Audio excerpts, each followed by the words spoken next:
At exactly 2:23 a.m., 3 pieces of plywood skimming across the Black Sea were about to pull off one of the most audacious naval strikes in modern warfare. A Russian spy ship sat 15 miles off Novorossiysk, its sophisticated arrays listening to everything happening across the region.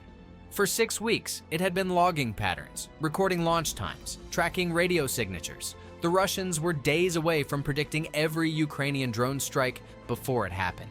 But what the spy ship didn't know was that 3 drones were already closing in. Flying so low, their wooden frames were practically kissing the waves. The drones had no metal to reflect radar and no heat signature to trigger alarms. Just plywood, fuel, and 25 kilograms of explosive heading straight toward them at 180 kilometers per hour, ready to paralyze Russia's drone tracking capabilities. Ukraine didn't have a navy when this war started. Their few aging vessels couldn't challenge Russia's Black Sea fleet, so they built something else entirely. Drones made from plywood that cost less than a luxury car but could sink ships worth hundreds of millions. The FP-1 drone looks ridiculously simple. Wood frame, small engine, basic camera. But that simplicity is exactly what makes it deadly. Metal aircraft reflect radar signals like mirrors reflect light.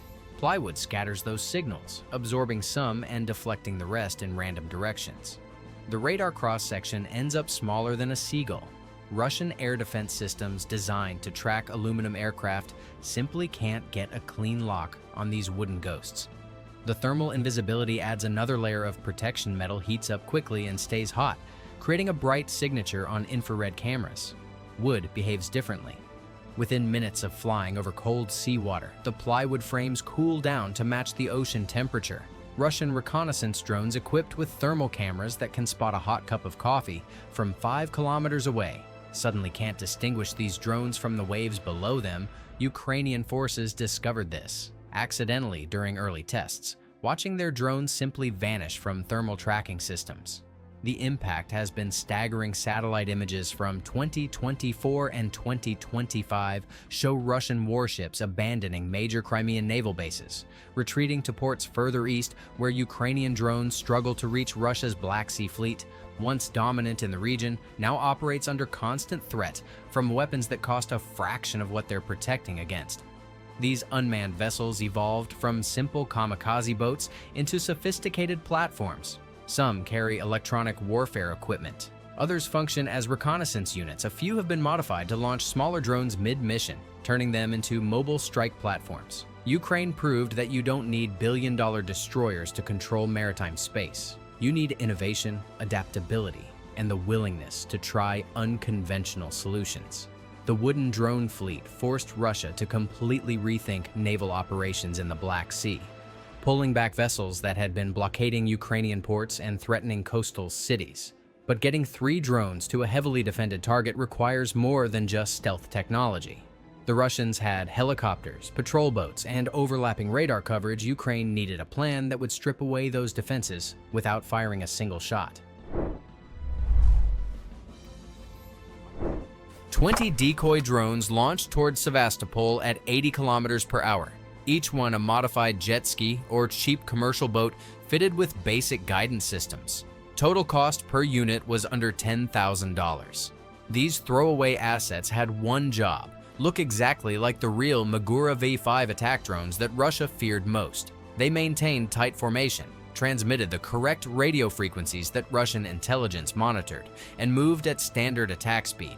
To operators watching radar screens at Novorossiysk and Sevastopol, this looked like the largest coordinated naval drone assault since October 2022.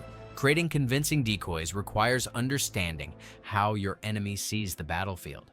The Ukrainian-controlled boats followed realistic attack patterns, spreading into assault formations as they approached the coast, converging on likely targets, even performing evasive maneuvers when they detected radar locks. For the first 50 kilometers, Ukrainian operators controlled them via satellite link, ensuring every movement looked authentic. Then they switched to autopilot, letting the drones continue their programmed routes while operators focused elsewhere. Some boats carried heat sources to mimic the infrared signature of armed drones. Others broadcast on multiple frequencies simultaneously, overwhelming Russian signal intelligence. Russian doctrine is built on responding to visible threats first. The admiral commanding Black Sea Fleet defenses had 6 Ka-27PL helicopters at Novorossiysk and 4 more at Sevastopol. These helicopters are the primary defense against naval drones because ships are too slow to chase them, and fighter jets can't hover to search effectively. Each helicopter can cover 100 square kilometers in 20 minutes, dropping depth charges that neutralize everything within 50 meters. Without helicopter coverage, coastal approaches become vulnerable corridors. All 6 Novorossiysk helicopters launched westward at 270 kilometers per hour, racing toward the decoy swarm. And every minute they spent chasing fake targets was another minute the real drones flew eastward unopposed. By the time Russian forces realized the deception, those helicopters were 360 kilometers out of position, too far away to respond to the actual threat. The spy ship sitting 15 miles off Novorossiysk suddenly had no air cover, no quick reaction force, no way to vector helicopters towards suspicious contacts. For the next 2 hours, any drone that slipped past the patrol boats would have a clear run at the target.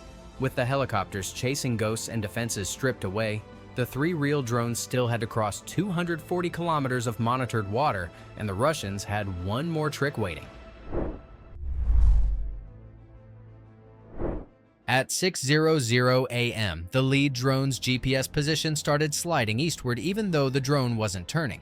The Russians had activated their R-330ZH, Zhidal electronic warfare system from Crimea. This wasn't crew jamming that blocked signals. The Zhidal broadcasts fake GPS signals at 100 watts compared to real satellites transmitting at 0.00001 watts. The drone's receiver can't tell the difference. It believes the lies. Russian forces had perfected this technique, walking drones toward the ground or steering them into coastal defense batteries. In Sevastopol, these jammers are so powerful they cause civilian ships to register GPS positions at the airport 5 miles inland. But Ukrainian operators anticipated this every 50 kilometers across the Black Sea. Oil platforms dot the water.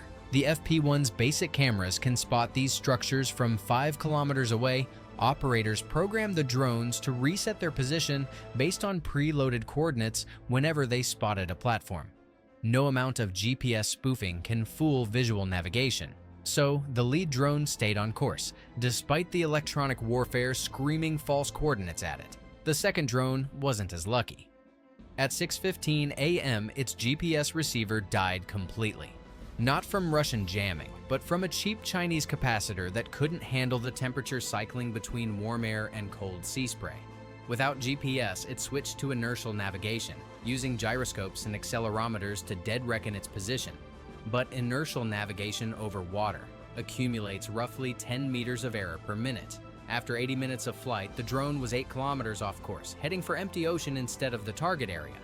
And at 6:45 a.m., it hit the water. Meanwhile, the Russian spy ship went active with its mineral ME radar, painting the western approaches with electromagnetic energy. The ship's signals intelligence team searched for electronic harmonics, the ghost frequencies that every circuit creates. And at 7:23 a.m., they found one. The radar locked onto the lead drone. But here's where Wood created problems the Russians didn't expect. The Mineral ME's algorithms are optimized for sharp radar returns from aluminum aircraft. Wood gives mushy, inconsistent returns. The radar kept losing lock, unable to maintain tracking on something that barely reflected its signal.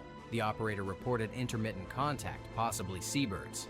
Detecting radar ahead, the third drone shut down everything except its mechanical gyroscope, flying blind on compass, heading alone. But running the ship's electronic warfare created another problem.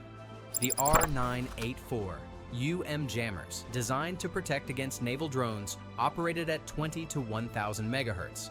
Those frequencies overlapped with the ship's own communication and radar bands. Every time the jammers transmitted, they degraded the ship's radar returns. Russian manuals call this electromagnetic fratricide, when your own systems interfere with each other. The Russians knew something was coming, but couldn't get a clean track.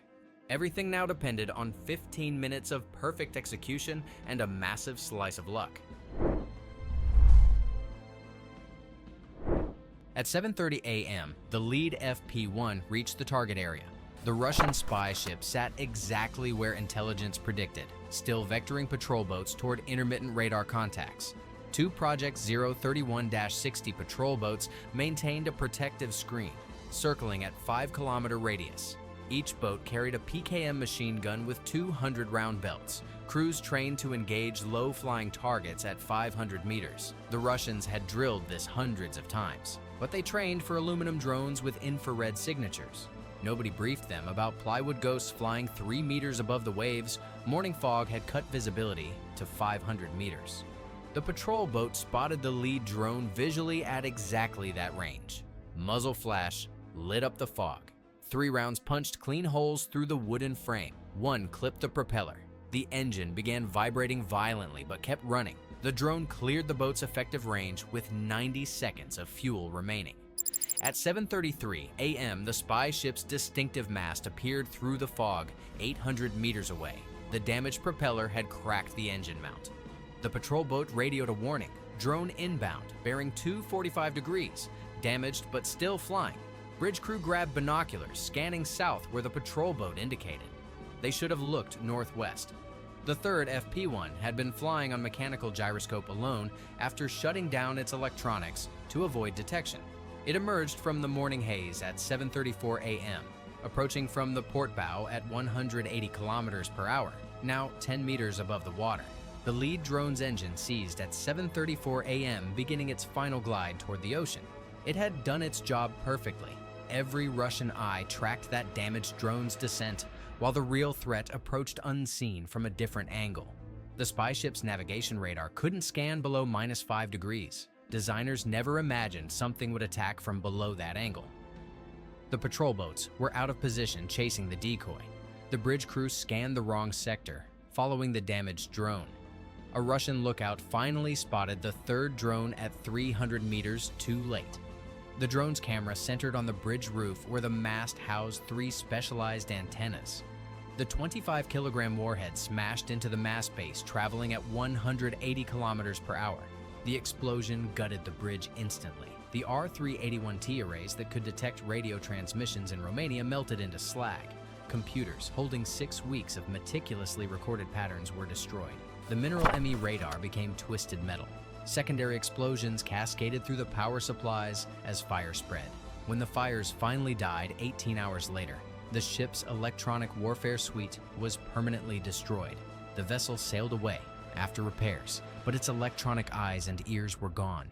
6 weeks of intelligence gathering, dozens of recorded launches, patterns that would have predicted future strikes, all erased in seconds and within hours. Ukrainian drones were launching from new sites with completely different patterns. But this single strike represented something much bigger than destroying one ship's sensors. The Russian spy ship incident demonstrates that even the most advanced electronic intelligence platforms become vulnerable when you strip away their defenses and exploit their blind spots. Ukraine used deception, weather, electronic warfare countermeasures, and precise timing to land a killing blow. With weapons that cost less than the missiles used to defend against them, naval warfare is being fundamentally redefined.